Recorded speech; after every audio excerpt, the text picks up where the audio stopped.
ორმოში ჩაგდებული მეფე.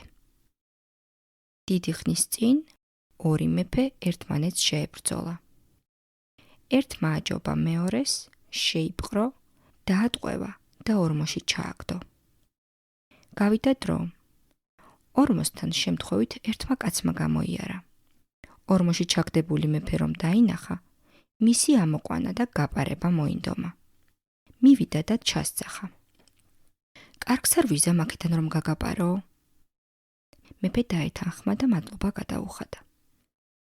კაცმა ჩაუგდო თოკი. ამოზიდა ძლივ-ძლივობით და რომ ამოიყვანა, ისევ ჰკითხა მეფეს. კარგი არ ვქენი რომ ამოგიყვანე? მეფემ კიდევ ერთხელ გადაუხადა მადლობა. ცოტა ხნის შემდეგ კაცმა კიდევ ჰკითხა. ხომ კარგი ვქენი რომ ამოგიყვანე? ძალიან შეწუხდა მეფე და უცებ დაიყვირა. ჰეი, ვინ ხართ აქ? ამ კაცმა გამაპარა. მოცივდნენ მცველები და ორივე შეიპყრეს. რატომ გაამჟღავნე, რა არ გაიპარე? ჰკითხეს მცველებმა მეფეს. სანამ ამომიყვანდა, ყვედრებით ამავსო. სანამ სახლამდე მივაღწევდი ხომ დამახრჩობდა კიდეც. ამას ისევ ორმოში ყოფნა ვარჩიეო, უპასუხა მეფემ.